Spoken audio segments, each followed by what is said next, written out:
Hello, everybody, and welcome back to the TeacherCast Podcast. My name is Jeff Bradbury, and today I have a very exciting show for you. We're talking all about literacy, teaching kids to have that love of reading. We have a very special guest today, the Chief Academic Officer from a fantastic company called the 95% Group, and she's going to be on the show today talking all about a brand new program that's out there on the market today to help you and your students form a love of reading. If you haven't checked out all the great stuff on TeacherCast this week, check it out over at teachercast.net.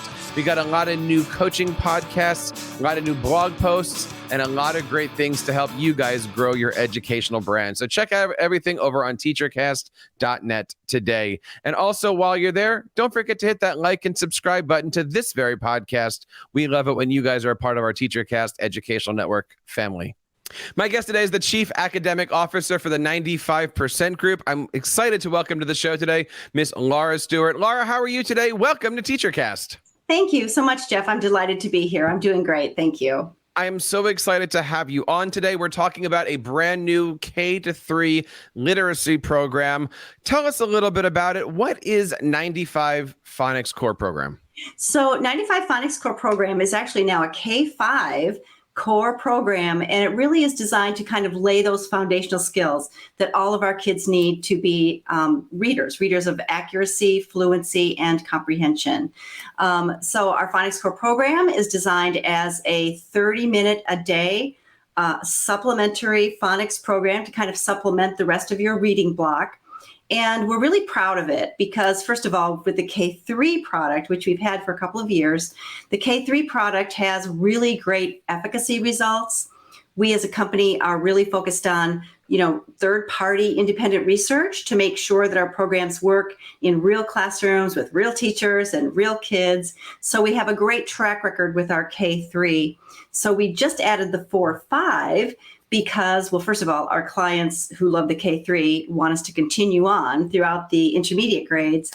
And secondly, we really know that laying those foundational skills doesn't end at the end of third grade, that our kids need this fourth and fifth grade focus on being able to attack multisyllabic words. They really up the ante once our kids get into fourth and fifth grade in terms of the content and the complexity of the text that kids are being asked to read. So to really teach our kids about how do you decode multisyllabic words and morphology. How do you use meaningful parts of words to make sense of the text? So I call multisyllabic decoding and morphology the heavy hitters of intermediate literacy. So we're really excited to have those additional grade levels in our K-5 Phonics Core program. Yeah, I love the fact that your program now is K through 5. As I have to say it because I say it on all of my TeacherCast programs. My triplets are now in third grade. Over the last 6 months, they have gained a tremendous love for reading. I can hardly get the books out of their hands. Oh, I love that. I'm curious, just as any parent would, how does the program work? We really hang our hat on the fact that our program is evidence aligned. And we know that in this 30-minute a day lesson, we not only want to teach that kind of predictable progression of skills or that scope and sequence of skills from least complex to more complex elements, but we want to do it in a way that the research has really shown to be effective instruction. So it's the content, the skills, but also effective instruction. So in 30 minutes, we have a lesson plan that really follows the principles of structured literacy, which is explicit instruction. Our lesson plan follows a typical I do, we do, you do approach with that gradual release of responsibility for our students. And we know that's just good teaching. That's good principles of teaching. So in that 30 minutes, we're bringing in some review for consolidation of learning. And then we have the I do, we do, you do approach. We also want to make sure that in phonics that we're not just teaching kids phonics for the sake of phonics skills, that we're applying those skills in authentic reading and authentic writing so that they understand that they're learning about this system and that the system is going to serve their ability to be readers and writers. In preparing for our conversation today, I had an opportunity to check out some great video from local schools who are implementing this process. What are the teachers saying about the system? So our teachers love it. As I mentioned before, one of the reasons that we have developed the 4-5 is because our teachers just love the systematicity of our program materials.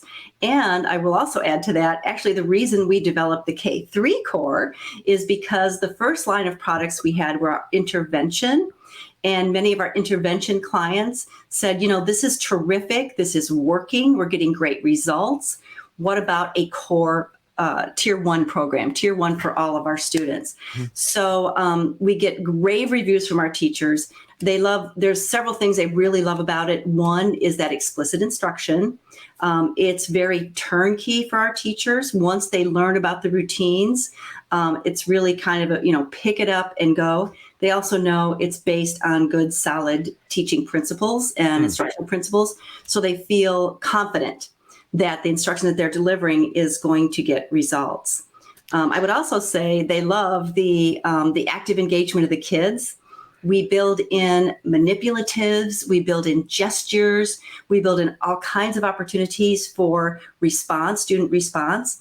And those things really keep the lesson moving and the kids actively engaged. And of course, we know that when kids are actively engaged in their learning, the learning tends to consolidate sooner and better. Well, looking at the video from those teachers in the classrooms, the one thing I noticed is that those students were engaged. I love seeing the smiles, and the teachers were able just to flow through those lessons to share that love of reading. Talk to us a little bit about where we can learn more about 95 Phonics Core Program, and how can a teacher in school district start to take advantage of this great system? Yeah, that's a great question. So probably the best place that I can really focus you to is to really go to our website, www.95percentgroup.com. And you can follow us on social media. Our social media handles are on the website, so you can find out about all of that there. We're really proud of our new website. It's super easy to navigate, and you can find all about all of our products, as well as our professional learning and all the resources that we offer. So, Laura, obviously there's a great system here, and the fact that parents and teachers now have a complete K-5 system to help students have that literacy advantage is amazing. Talk to us a little bit about the genesis of this. We're looking right now at 95percentgroup.com. Tell us a little bit about the company. What are your missions and goals? Yeah, thank you for that. So I would characterize 95% Group as a leading provider of what we call trusted and proven literacy solutions. Trusted in that we are made by educators for educators. Most everyone in our company has an education background. And so we really approach our work with both the mind of a teacher. We know what a teacher is looking for and what a teacher needs, but also with the heart of a teacher. And also I mentioned proven because we do really invest as a company, and this is a real differentiator for us. We invest in third-party independent efficacy research that shows that our programs and products work with real teachers and real kids in real classrooms. So our purpose, we really kind of hold ourselves to this high standard. Our purpose is to unlock the power of literacy for every child. And our mission is to really build on that science that I mentioned earlier, that body of evidence, to empower teachers by supplying them with the knowledge and the resources and the support they need to help develop these strong readers. Our name, 95% Group, is really based on this knowledge that 95% or more of our students can learn to read with high quality, evidence-aligned instruction. The origins of our company, we started as, again, made by educators for educators. Our company was started by a woman named Susan Hall, Dr. Susan Hall, and she set out trying to as a parent, trying to solve a problem, trying to discover why her son was struggling to read. And through her study and her research, she really learned that the type of instruction that her child needed to have was what we refer to as structured literacy, very explicit, systematic, sequential instruction. And with that type of instruction, her son was successful in learning to read. And so she set out to build this company to say, this is something I've learned and I've been able to help my child with this. I want to help other children by developing, first and foremost, teachers' knowledge. So the company really started out as professional learning for teachers. Then clients who were building their knowledge base through 95% Group started asking, well, could you develop some tools or some resources that we could use to actualize this knowledge that we're learning? And so that's when the intervention programs were developed at 95% Group. And then, as I mentioned earlier, those same clients, being very excited about what they were seeing, the results they were seeing, the type of instruction that they knew was working, they asked for us to develop this core program. So now we are really proud to say we have an ecosystem in which we have core Tier 1 instruction for all students. Then through our diagnostic assessments, which is another big differentiator of ours, we have diagnostic assessments in which we can look at students who might be below benchmark in core and really drill down to what those specific instructional needs are, and then provide that in Tier 2 intervention and Tier 3 intervention. So we have resources and instructional practices that go across all tiers. And that's really when we think about our instructional ecosystem, it's aligned across tiers.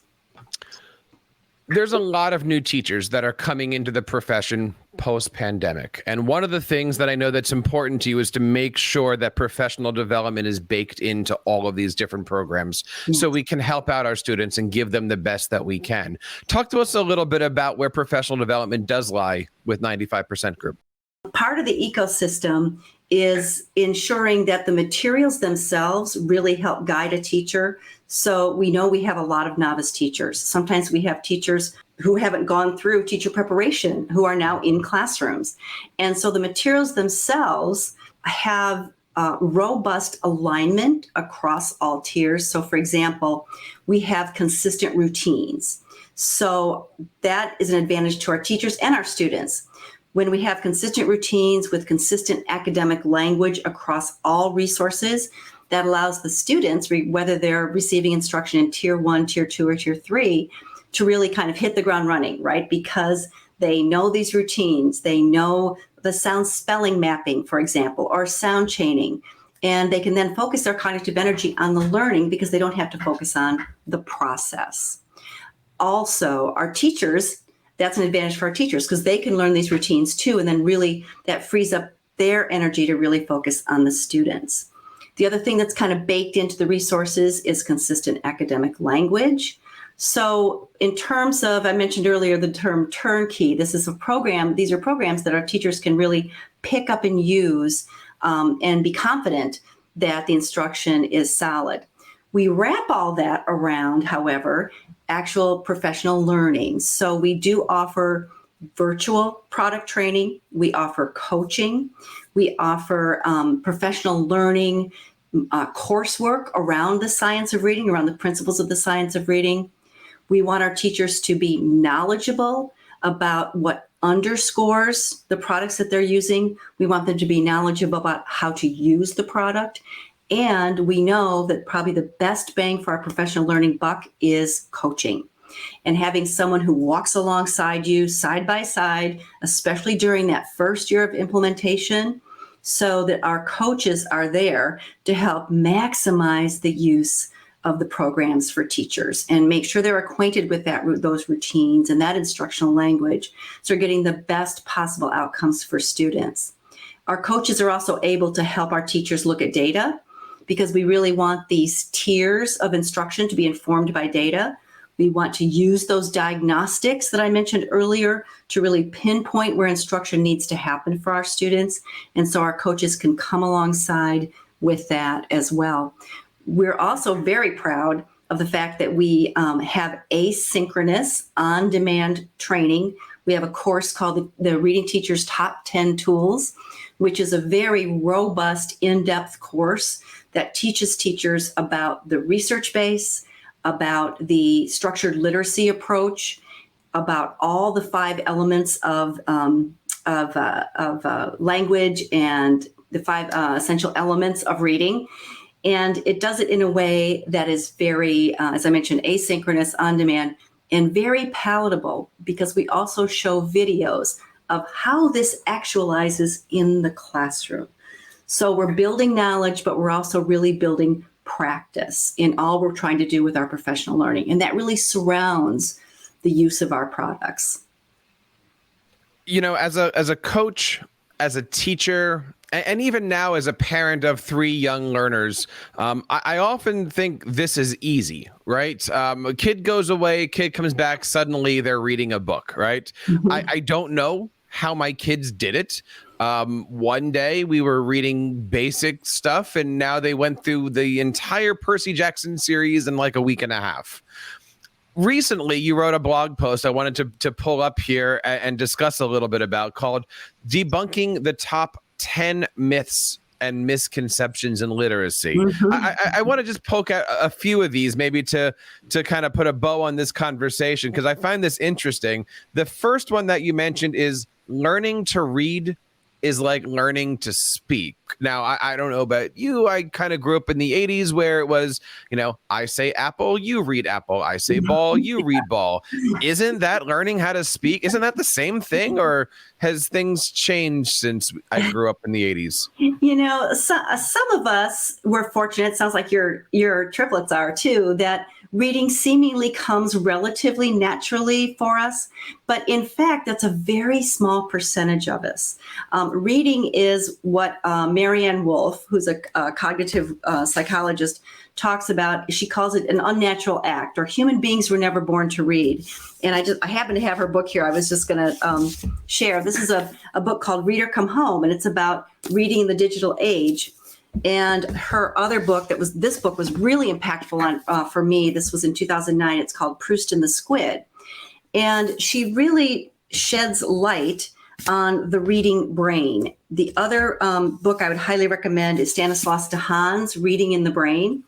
So all of these books and lots of other neuroscientific evidence, there's a huge body. When I talked about that body of evidence around the science of reading from multiple fields of study, one of those fields of study is the neuroscience.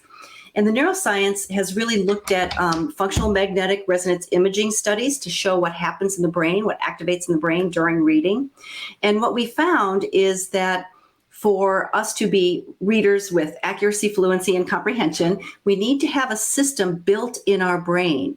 And in fact, that system isn't naturally there. And part of the reason for that is because when you think about speaking, speaking has been with us for over 100,000 years. We have the physiology, we have the impetus, we have the mechanisms to speak. So when your triplets were little, you had to surround them with speech, talk to them, mimic back to them, and they quite naturally learned to speak, right? In a very natural way. Most humans are like that. But when it comes to reading, because we don't have that developmental history for our brains to just naturally learn how to read, for most of us, instruction is required to build a network for reading. And in fact, what the neuroscience reveals is that we are actually taking those neurons that have previously been assigned to speech, and we're kind of repurposing them to connect sound and symbol, or sound and print, which is the core of the alphabetic principle.